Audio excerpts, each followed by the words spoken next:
Namo Bhagavate Vasudevaya. Om Namo Bhagavate Vasudevaya. Om Namo Bhagavate Vasudevaya. Narayanam Namaskritya Naram Chaiva Narottamam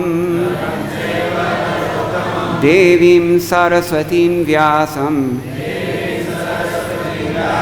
Tato Jayamudirayet Nashtaprayeshva Bhadresho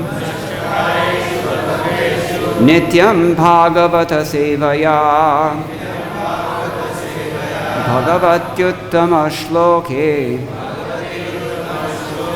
Bhaktir Bhavati Naishtiki Krishne Swadhamo Bhagate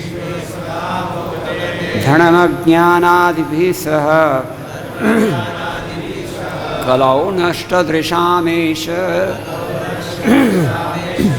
Puranarko Dhunoditaham Grantaraj Srimad Bhagavatam, Canto 10, Chapter 20, entitled The Rainy Season and Autumn.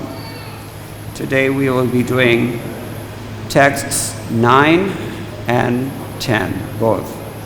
What's on the board? 9 is on the board?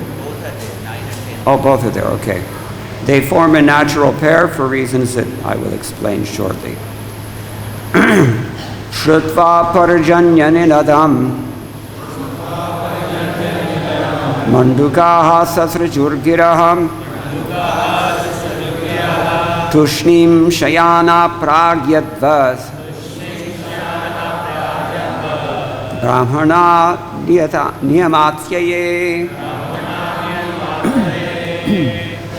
Shrutva, hearing, parjanya, of the rain clouds, ninadam, the resounding, mandukaha, the frogs, sasrajuhum, emitted, giraham, their sounds, tushnim, silently, shayana, lying, prag, previously, yadvata, just as, Brahmana students, Niyama Atyaye, after finishing their morning duties.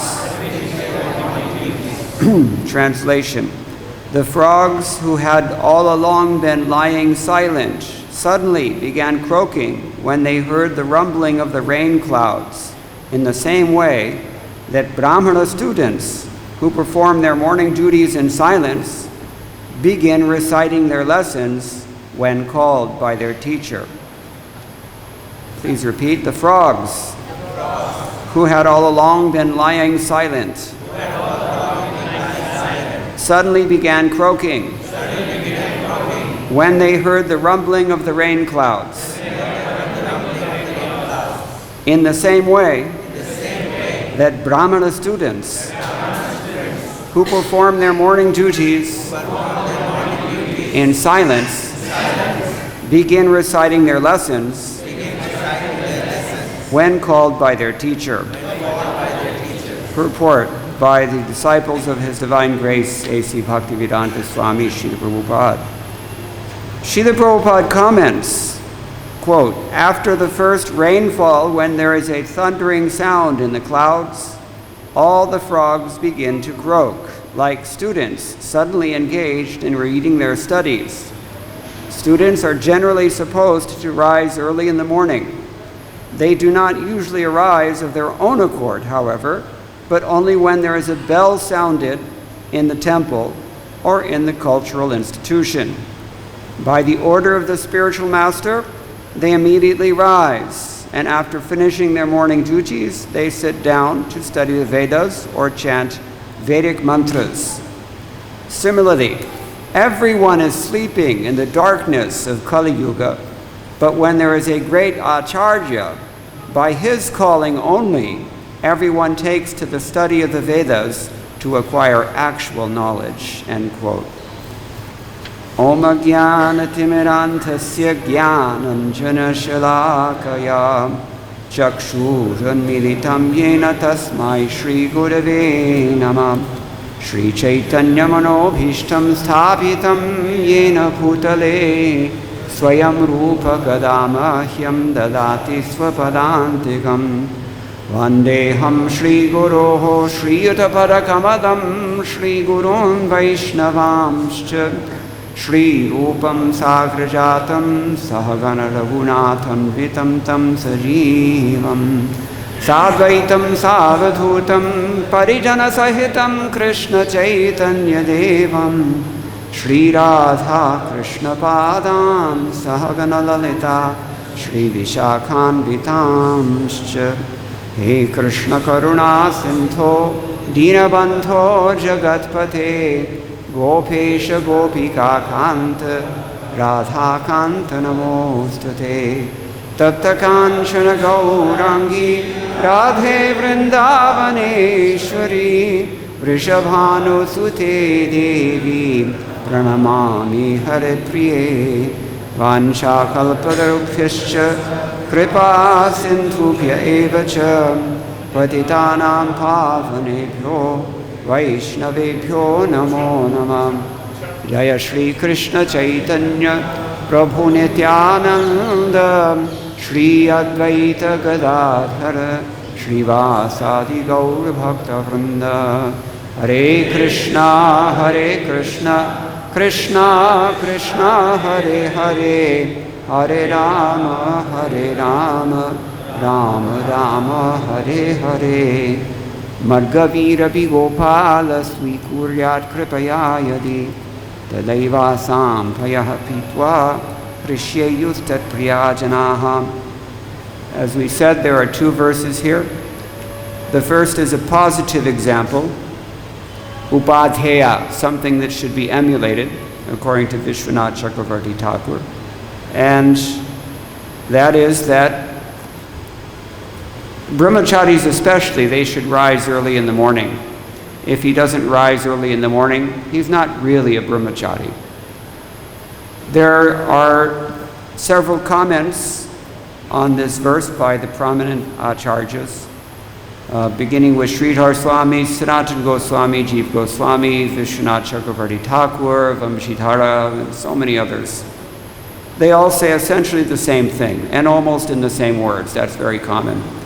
So Vishwanath Chakravarti Thakur is representative of all of them when he says, Nitya karamavasane acharyāhvana shabdam shrutva tat shishyat tatha adhiyante tadvarati brahmacharibhir upadheya.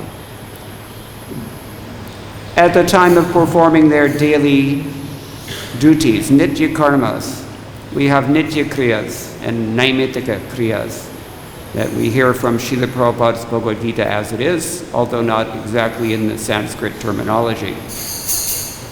Duties that you have to perform every day and duties that you perform occasionally. And similarly, there are duties that you have to perform. If you don't perform them, you incur sin. And then there are duties that you may perform, but you don't have to. For example, getting married. That's something you don't have to do. But you may, if you wish, or rather if you need. So, here it said that at the time of rising, brahmacharis especially, when they hear the call of the acharya, or as Prabhupada points out, bell ringing, if we live close enough to the Sri Sri Krishna Balaram Mandir, then we always know what time it is, because Śrīla Prabhupāda made it a priority to ring the bell. Long stories behind that. But most of us are living in modern lifestyle, and that means instead of a bell, you have a cell phone. And you depend on that. So anyway, tat shrutva shishya yathā adhiyante tadvariti. Just as the Shishyas of the Acharya, they rise upon hearing his call. These frogs were enlivened because they heard the call of thunder. We heard also this morning even, isn't it? A little bit of rain as a respite for the parching heat. So,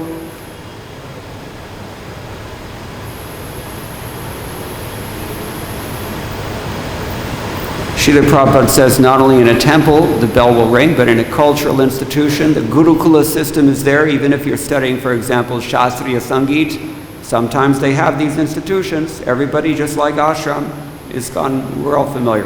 At least those who are fortunate enough to undergo the training in the Brahmachari ashram. It's a great fortune.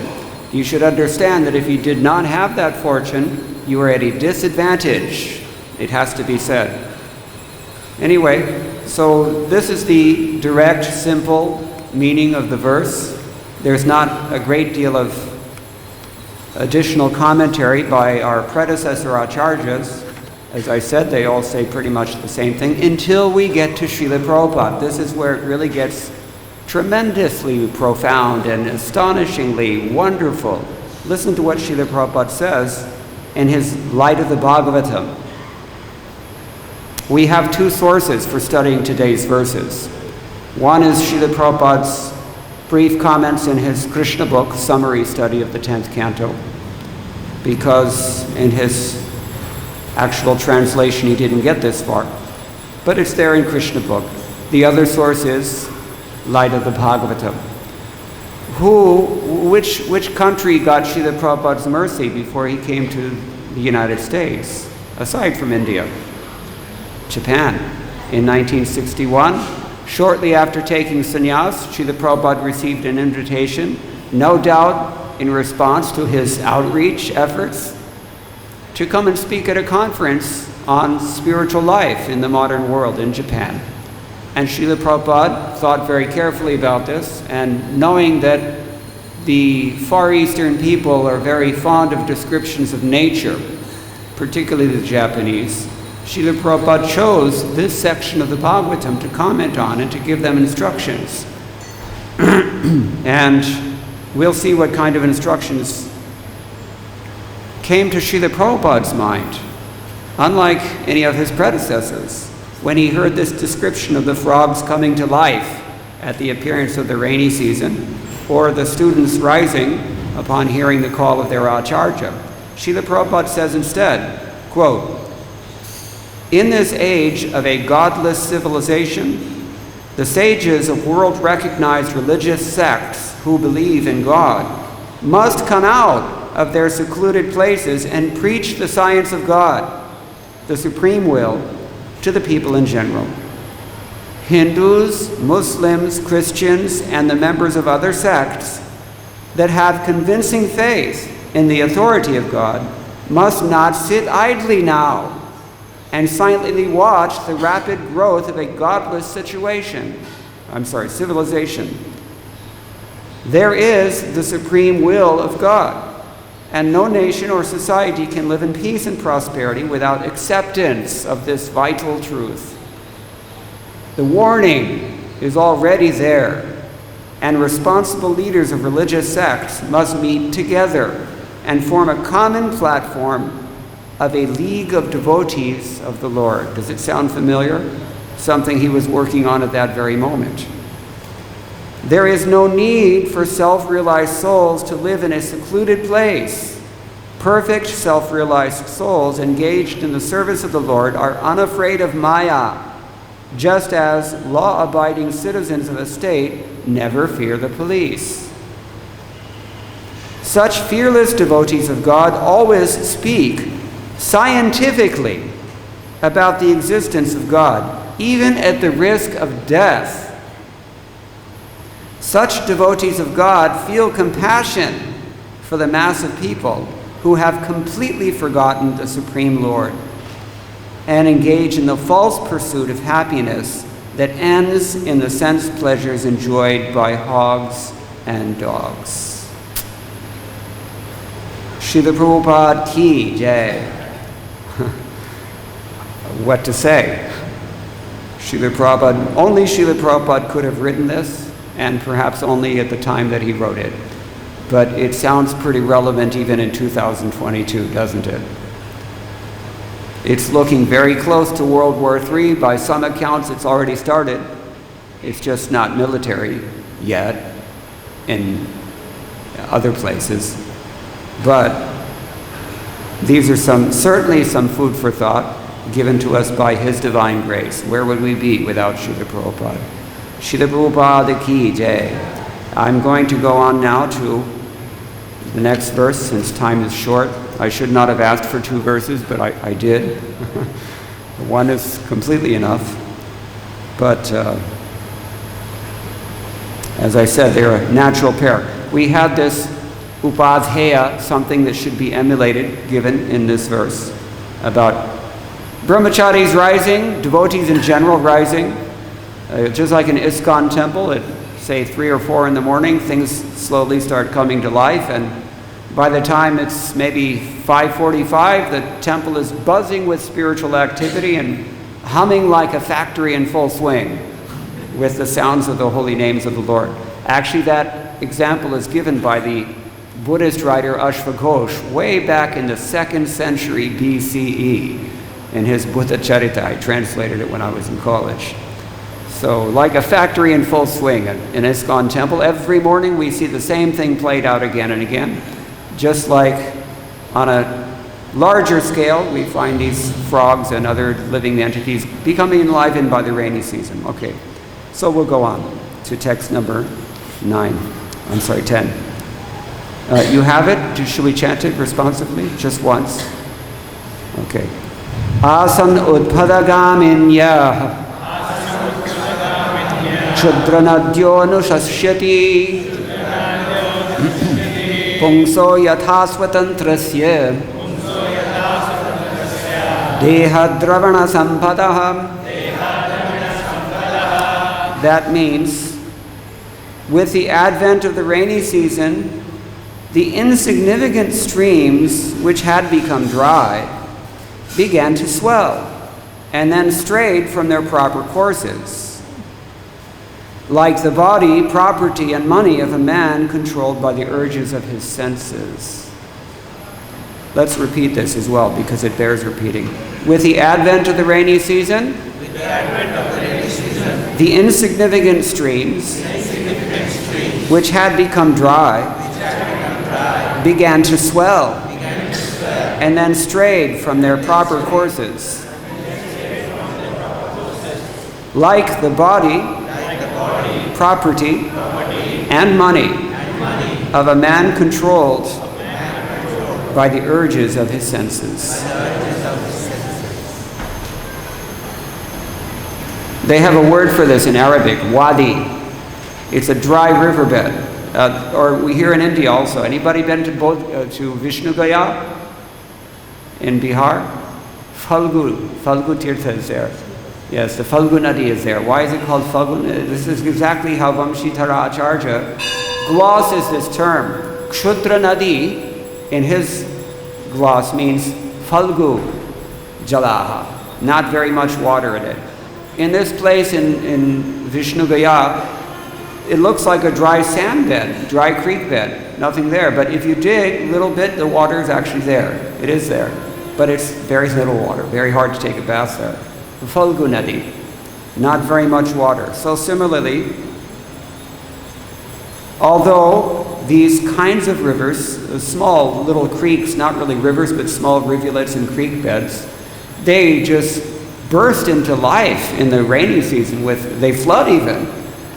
When I first came to Vrindavan, we came from bathing in the Yamuna, and that whole area near Madan Mohan Temple, all the way into Loi Bajar, was waist deep in water because it was like a flash flood. In other places in Mumbai, we get this also.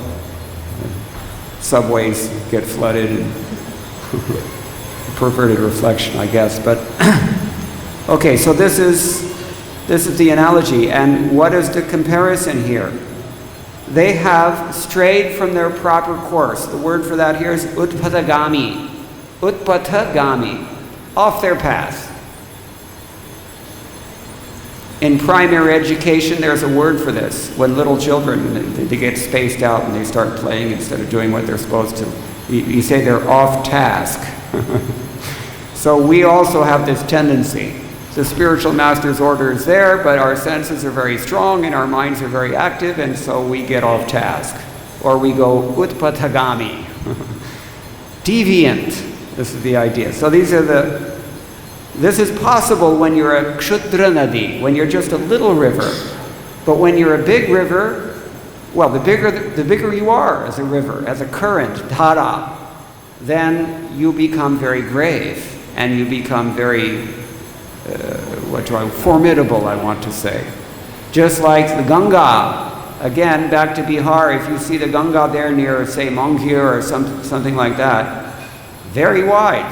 In some places you cannot see across it in the rainy season. Mahanadi in Odisha is another one like this. You cannot see across. It's huge, especially in the rainy season.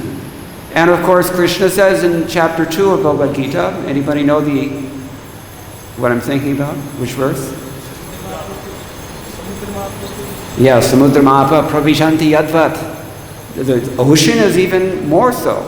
Ocean is never disturbed. No matter what happens, no matter what comes into it or is taken out of it, coming in from these rivers, taken out by the sun, but it's never disturbed. We have to become like this also.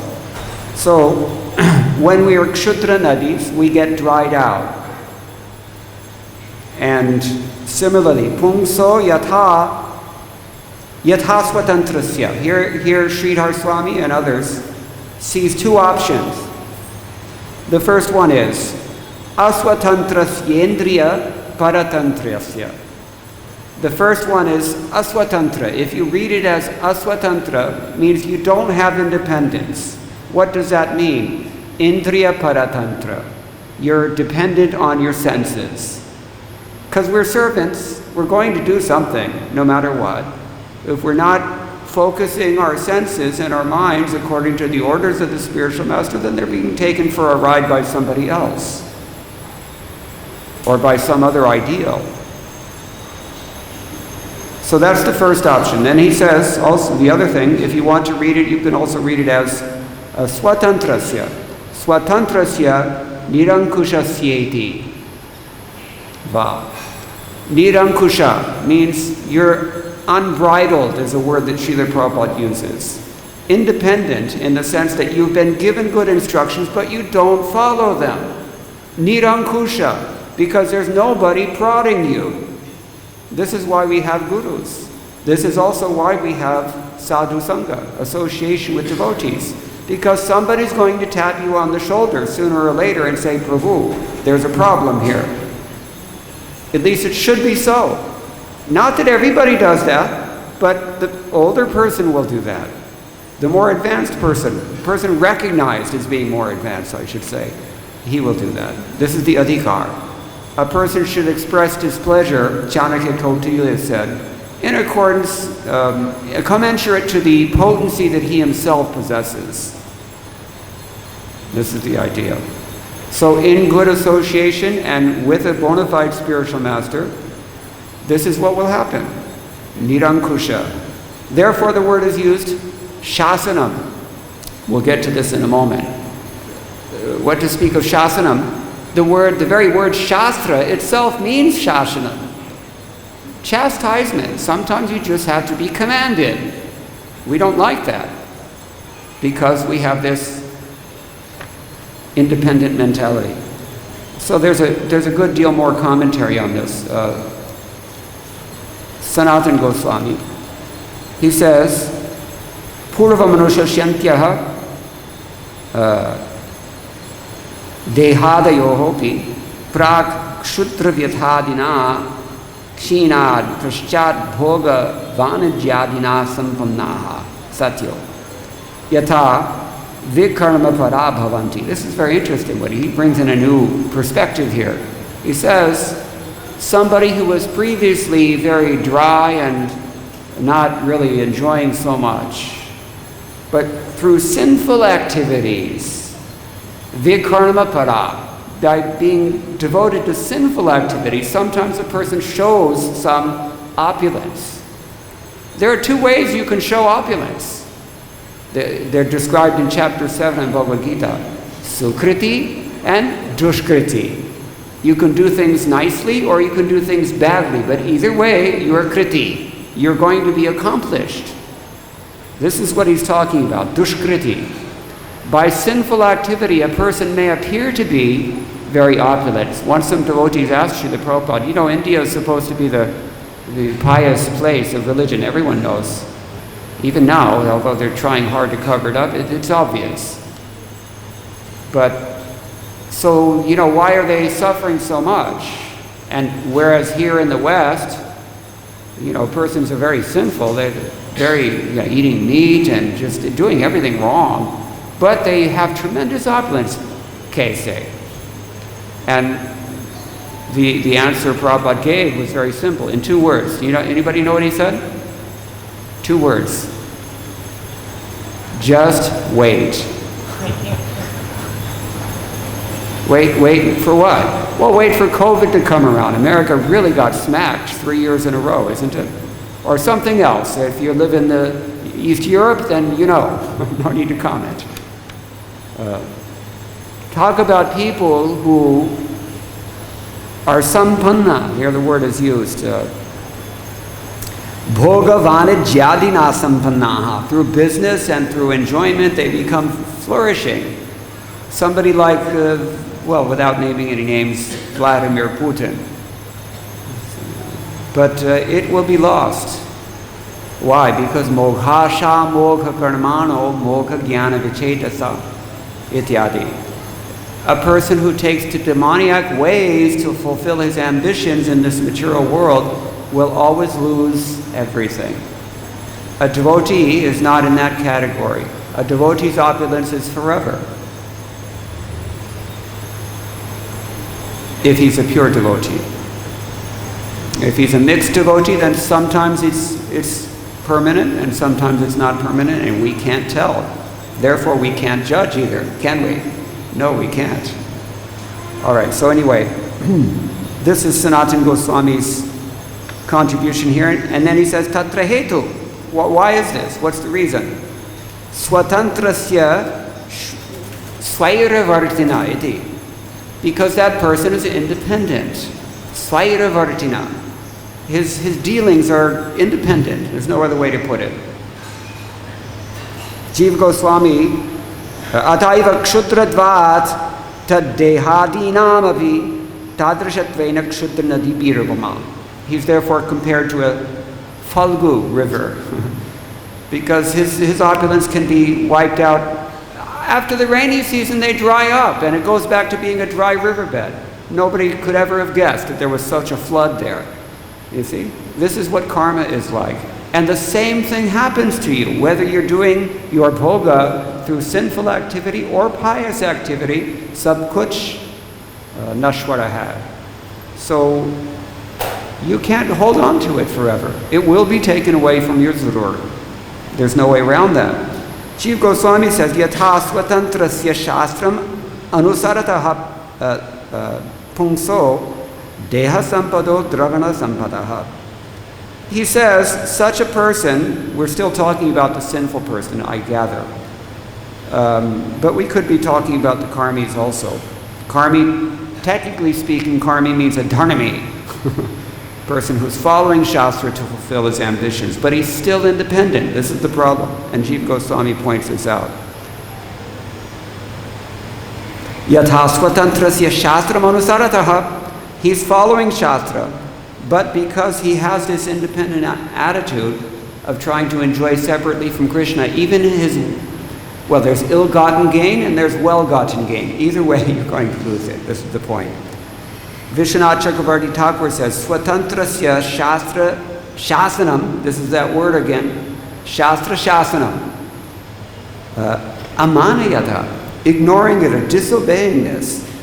When a person ignores the injunctions of Shastra, is independent in that way, dehasya sampado yovana samarthya Vidyāpati deha-draviṇa-sampadaḥ pañca shadgrama adhipatyanta yathā nikrishtasya kumatehe parodvijakas tatete heyyayveyam. This is very interesting. He says, when a person, there are two things you can do. You can follow Shastra and be independent, or you can just be so independent that you just reject Shastra altogether. These are both going on in today's world, but mostly it's people who reject the Shastra. We don't actually find many karmis, really. We find vikarmis. We as devotees should recognize that we have to perform our material affairs according to Shastra conjunction. Where is this stated?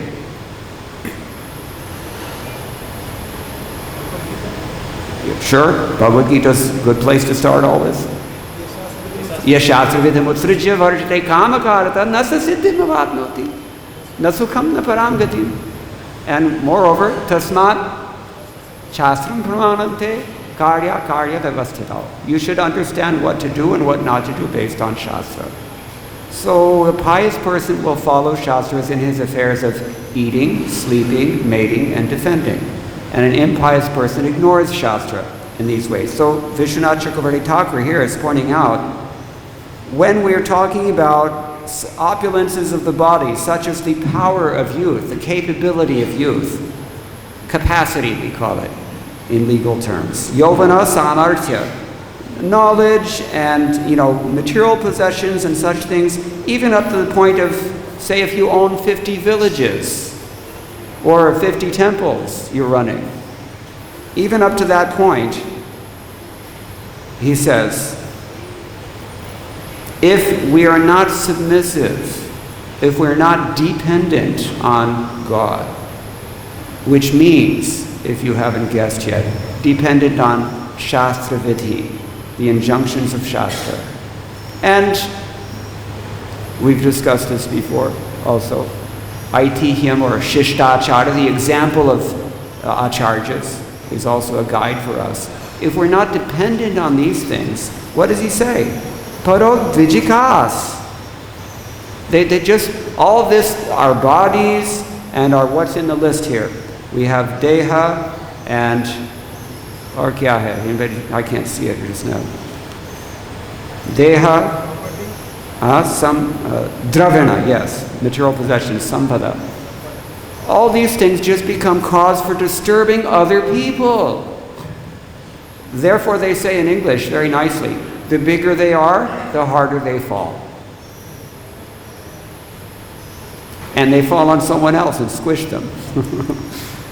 It's been seen. Even in ISKCON, I'm sorry to say, it's been seen. So we have to be very careful to always be dependent and submissive. And that's really a hard pill to swallow in this fallen age. Really, we don't like this. So anyway, but this is what our acharyas are teaching.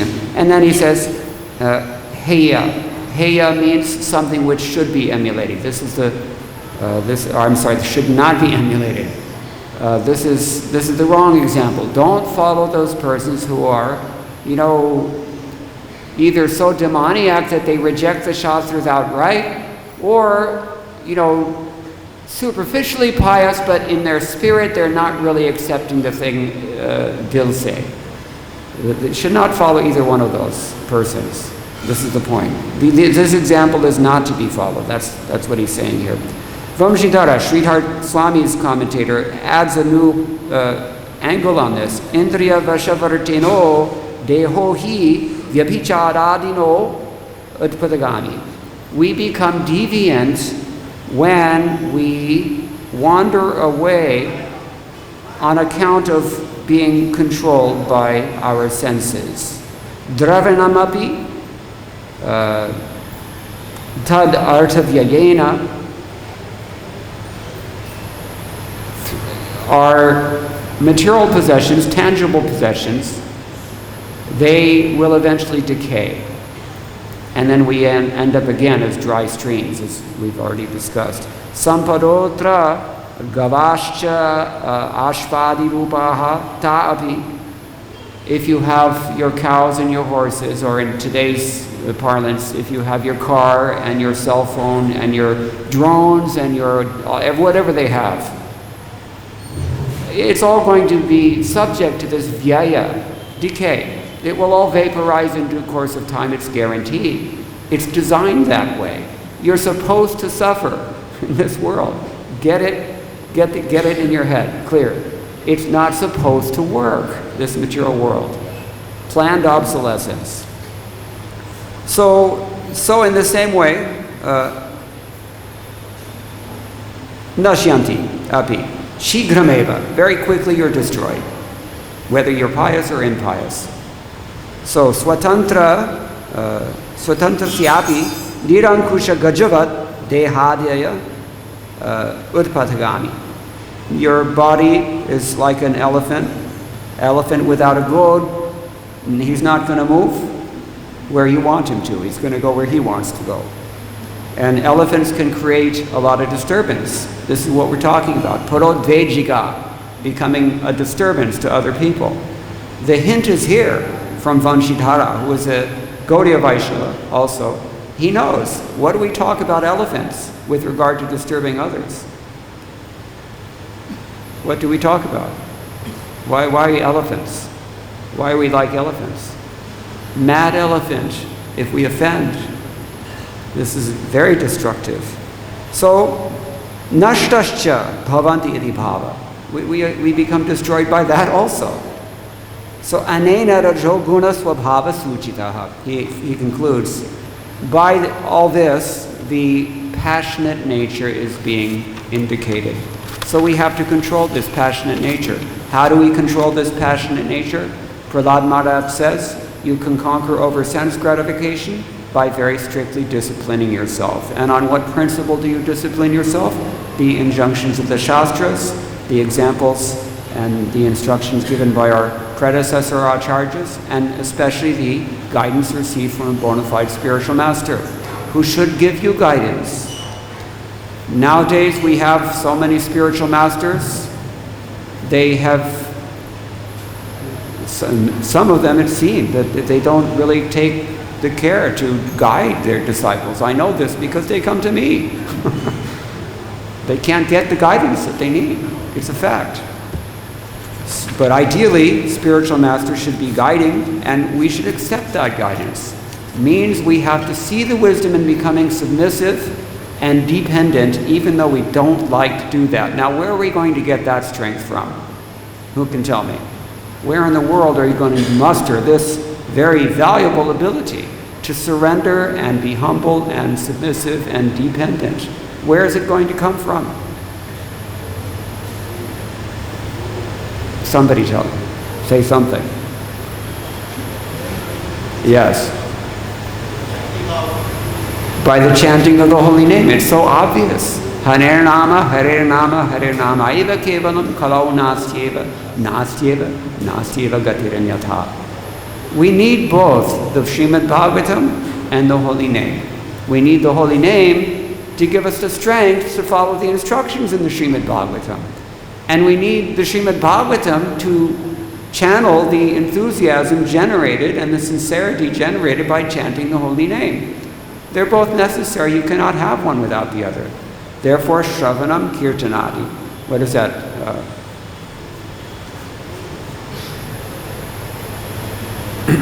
Nitya Siddha Krishna Prema Sadhya Kabhunai Shravanadi Shuddha Chitte Karayade. Shravanadi means Shravana and Kirtan especially. Śrīla Prabhupāda says this again and again. So here again, Śrīla Prabhupāda has commented on this 10th verse in his Light of the Bhagavata. I'll quickly finish it, read this before we end. It's again very nice. Listen how Śrīla Prabhupāda also, all the things that we've been hearing, Prabhupada gives a little different perspective here for the Japanese people. He says, the small rivulets that almost dried up during the months of May and June now begin to overflow their banks, like upstarts that suddenly overflow the limits of expenditure. We think of expenditure in exclusively financial terms, but it's not so. Let's hear how he explains this. Quote, "One should learn gravity from the sea and the rivulet. The sea is always within its limits, in spite of the many rivers pouring water into it.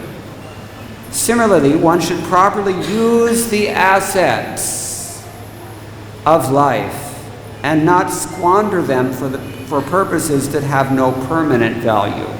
What are the assets in life? Deha, the body itself. The Srimad Bhagavatam says, especially for those who are born in Brahmana families, it is not for them to enjoy sense gratification because they have to help the rest of the society in exactly the same way that Śrīla Prabhupāda has already suggested in his commentary to the previous verse from Light of the Bhagavatam. To help others.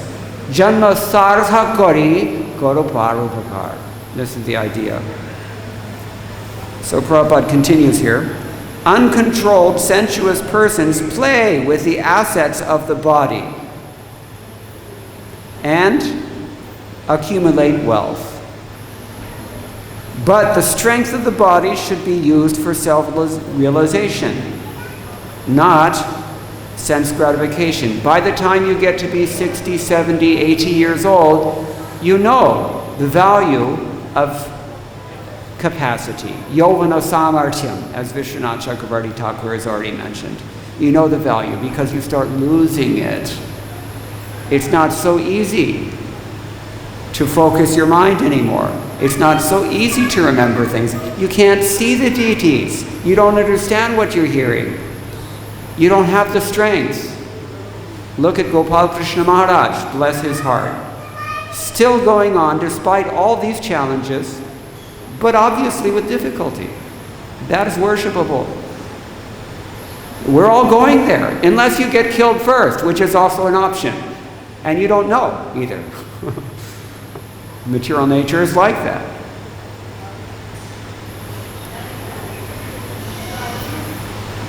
So,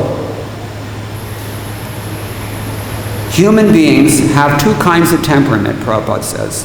Some are introspective, others are extravagant.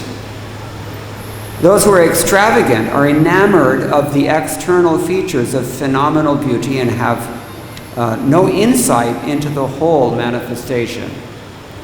There are so many things dancing before us in this lifetime and tempting us to go utpatha-gāmi, to go off the path. Do not be distracted or disturbed or tempted by those things. This we have to practice, and this is what human life is for. They are practically asleep to introspection, and thus they are unable to derive any permanent value from the assets of the human form of body. Most of the things that distract us in life can be done as animals, birds, insects, snakes, bees, demigods, aliens, you name it. 8,400,000 different options. Human life is only for this, and only as humans we can do this. We have to recognize that tremendous value of this opportunity. One who has developed introspection is as grave as the sea. Remember when he opened his purport, Prabhupada said this is about gravity. While those who are extravagant are calm and quiet in sleep, maybe only in sleep, such grave persons use to full advantage of the human form of life. Although the animal propensities of the body should be minimized, those who are extravagant temporarily overflow. We're connected to this verse. What do they overflow with? Material enjoyment. Nonetheless, as soon as the rainy season of life is over, that means as soon as your karma dries up, and it will, then they become as dry riverbeds. You will not have the assets that you have now forever. Get this clear. They're going to be taken away. You don't know when. Maybe it's in 2 weeks. Maybe it's in 50 lifetimes. We don't know. But most likely it's going to be sooner than later. This has to be very clear, and that's why Prabhupada is writing it here. In the material world, life is meant for the right cause, sat, that which exists for all time. In the material world, nothing is sat, or eternal. But the bad bargain of the material world can be used for the best purpose. The mind dedicated to extravagance is a bad bargain. But one can make the best use of the mind by introspection. Śrīla Prabhupāda has very compassionately written these words for the benefit of the Japanese people, and Tamal Krishna Goswami and others at the BBT, they have very compassionately published this book, Light of the Bhagavatam. New insights into these verses you will not get in the BBT Bhagavatam or in the Krishna book. Every one of Prabhupada's books we should read. Every one of them has wonderful instructions. This is a particularly wonderful, poetic section of the Bhagavatam, very favorite. It's going to be nice hearing these classes as we've been hearing already. It's going to go on for some time. For now, I'm going to stop. If anybody has any questions or any comments, we can discuss. Sorry? Of 10. Did I not read the purport for text 10? Okay, sorry. I read the Light of the Bhagavatam. So, Śrīla Prabhupāda comments on text 10. During the rainy season, many small ponds, lakes, and rivulets become filled with water. Otherwise, the rest of the year they remain dry. Similarly, materialistic persons are dry, but sometimes when they're in a so-called opulent position with a home or children or a little bank balance, they appear to be flourishing.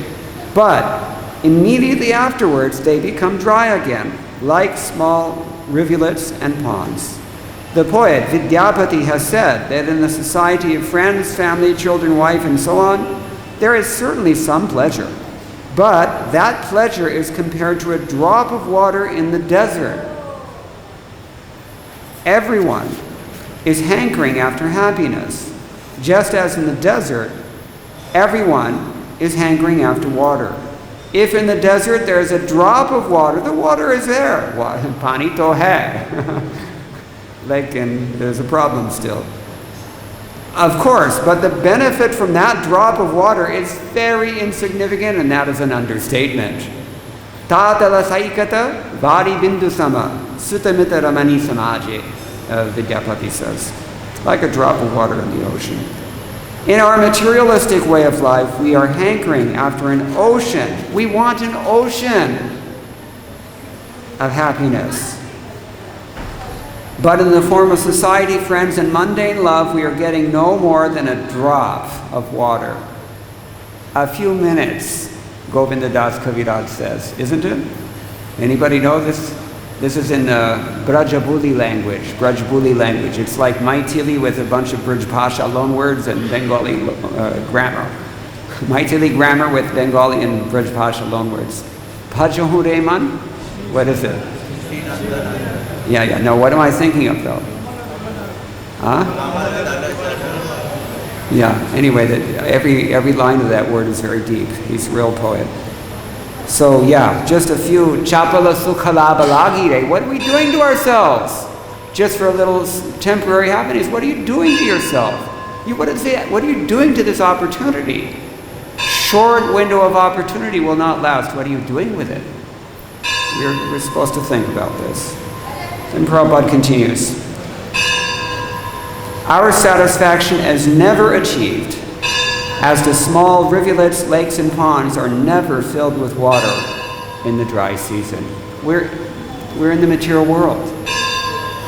You can't have everything forever here. That's just the way it is. And you can't fight it either. So you might as well do what? Surrender. Bhajahun hariparanitire. This is the idea. Okay. Anything? No questions? Comments? If not, then we will stop here.